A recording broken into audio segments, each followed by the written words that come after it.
Hello mga ka-sexy! Welcome back to my YouTube channel. So for today's vlog guys ay compilation ng mga gawa kong damit. So ayan guys, ang ating first ay green color with skin color na transparent sa kanyang body. So ayan, may magsusot ito guys ay syempre adult. Ayan ang ating pangalawa guys, sexy din. So ayan, kasama ko si Ate Susie B Vlog. Ayan. So, pinagtulungan namin yan guys kasi rush na ang damit na yan. Ayan. Sa mga hindi pa nakapanood, please comment down below. Sa mga nanood na, ayan, mag-comment din kayo kung ano yung bet yung damit na anong nagusto nyo yung damit guys. So, ito naman po ay a color gray puff sleeves with draping in the bodies at saka yung shock niya ganyan lang, hindi lahat ng parte ng damit ay may shock. Yung shock is ornaments na ginagamit namin sa damit, yan, mga beadswork kumbaga sa mga nakakaalam. Ayan, beadswork, ornaments or shock ay isa lang po yan. So chiffon po ang materialis niyan. Ito naman ay simpleng-simple guys, pero wag ka nung isinuot niya ito, bonggang-bongga guys, ang katawan, ang pinaka guys, yung fulfillment, yung maririnig mong tatawag sa'yo yung Madam Mari, all my dress is very nice and all people are looking at me, telling me mashallah the dress white, hello, like that guys, yung masaya siya, ganda daw ang damit niya. So ito naman guys ay red tool, pero marami siyang Swarovski guys, marami siyang crystal. Damit na ito ay para sa engagement dress. Ito naman ay kulay nili, yung royal blue. So, pagkaiba nito guys, ang kanyang bodies are same color ng kulay ng damit niya. Ayan.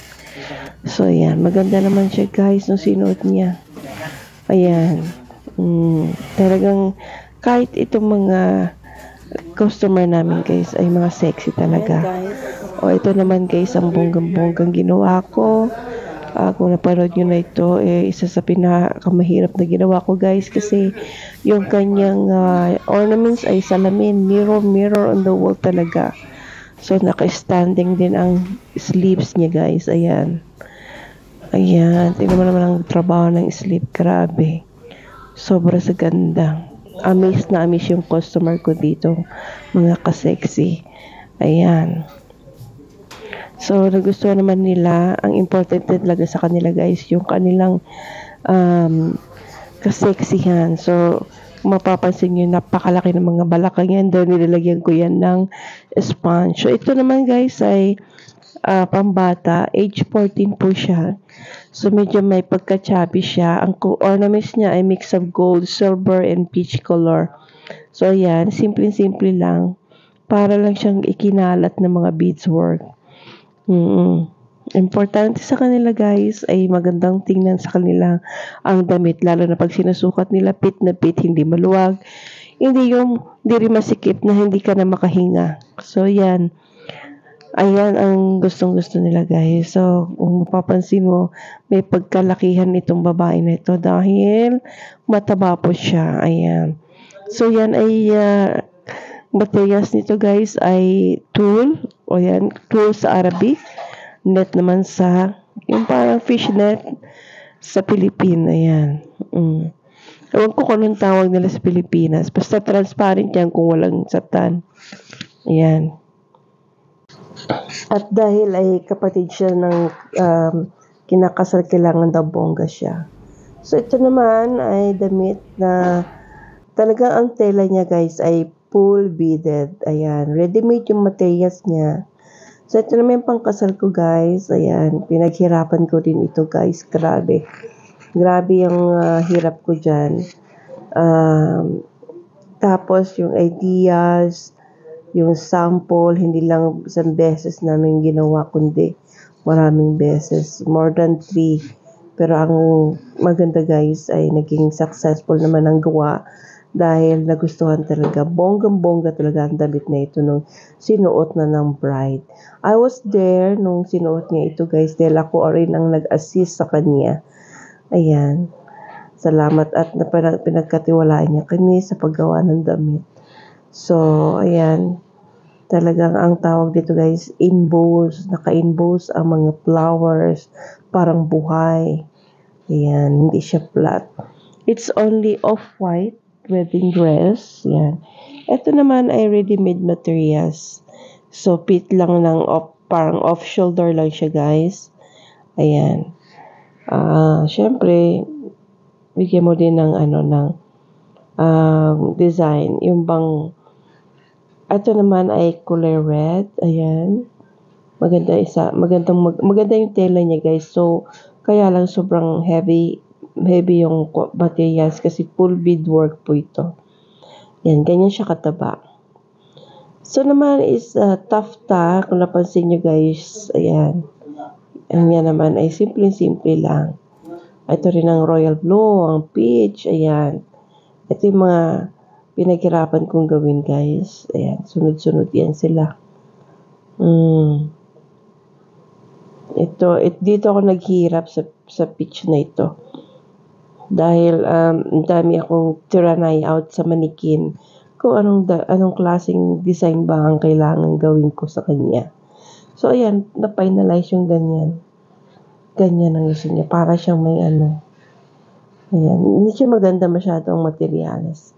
So, ito naman ay color royal blue. So, yung beads work na nasa damit niya, katawan niya, guys, ay ready-made na yan. So, may nabibiling mga ganyan. Beads work na ready-made. Yan, imumulach mo na lang. Paano mo siya illustrate or, yan, detail ng pagkagawa. So, ito naman is another royal blue. Ayan. Off-shoulder with salazel. Ayan. Salazel yung beads work na yan, guys. So, ako din yan ang nag-ideas na ganyan. Kasi, maliit na babae lang itong ating owner nito. So, gusto niya makita yung kanyang flesh. So, lagyan ko siya ng idea ng ganyan. So, ayan. Nagustuhan naman niya. Fit sa katawan. At ito naman ay klase ng mga draping. Draping ng draping. So, ayan, hindi pa siya actually tapos guys. Pero, finally, nagustuhan naman niya. Ayan. Fit sa katawan niya yan guys. Ganyan na ganyan. Kaliit yung katawan niya. Ayan.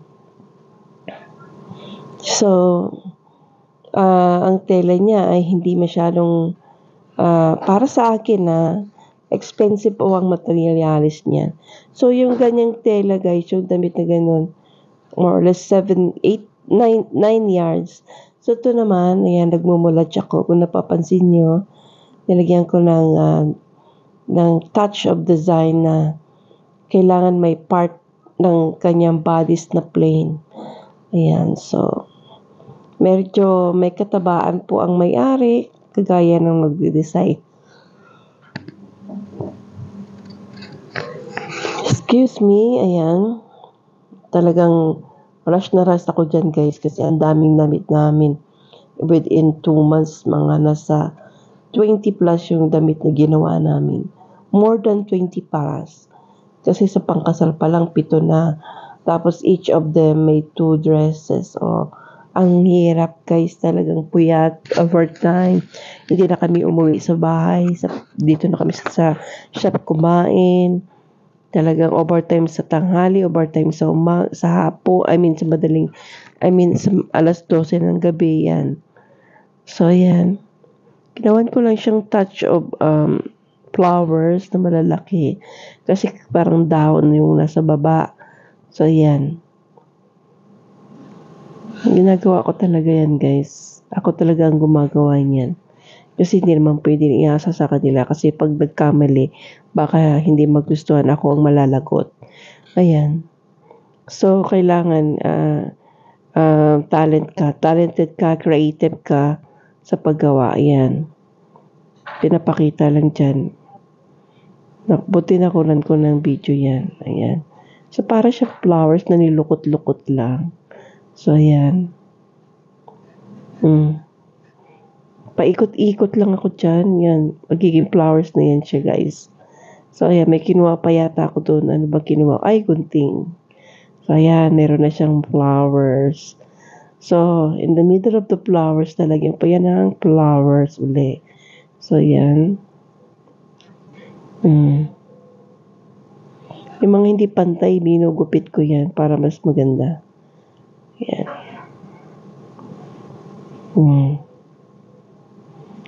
So, medyo, guys, at challenging, masarap yung ganitong trabaho, nagiging creative ka. Ayan. Pagkatapos, yung mga ideas mo, parang nilalabas mo na. Parang nabubuhay ka muli. Ewan ko ba ba't ako napunta dito. Actually, sa pamilya namin, talagang meron ng mananahi. Mother ko, nagtatahi. Yung kapatid kong panganay, ayan, master cutter designer din siya. So, hindi ko akalain na magiging bread of life ko to na dito ako kikita ng malaki sa trabahong ito. Ayan. At nag-aral ako, guys. Nag-aral talaga ako sa Slims International Fashion. Yan. So, masaya kasi, na ibibigay mo yung mga ideas mo, na ilalabas mo, na ginagawa mo sa actual yung ideas mo. So, ayan. Skilled worker. Kaya nga, kung pupunta ka ng abroad, kaya huwag ka nang pumasok sa pagkaka-DH. Mag-aral ka na lang sa TESDA o kung ano man ang dapat mong pwedeng pag-aralan, lalo na sa pananahi. Dahil kailangan talaga dito, guys, sa abroad. So, ito naman, guys. Ito rin ay damit ng bride. Ayan. So, yung nakita nyo, guys, sa baba, yung skirt ay ginawa ko na rin sa taas. Naggawa na rin ako ng ganyang design. BVV because of the design. Ayan. So, ayan, puff sleeve naman siya. So, ito yung last ko, guys, ay chiffon, made of chiffon. Ayan, with the rapos. Ito, guys, grabe. Ang liit ng katawan nito nung sinukat. Ang ganda-ganda sa kanya, guys, promise. Ayan, guys, thank you for watching. Sana nagustuhan niyo ang mga pinalabas ko. Pinakita ko. Mag-comment kayo, guys, kung anong damit ang nagustuhan nyo, guys. Mag-comment na kayo, guys, para maisama ko na sa entry, guys. Maraming salamat. Sorry, matagal akong hindi nakapag upload. Ayan, shout out sa mga last standing. Ayan, maraming salamat po sa suporta. So, balik ulit tayo, guys. Mag-last standing. Ayan. Maraming salamat po sa mga nanood. Please comment down below. Paki-like, share, and subscribe to my YouTube channel.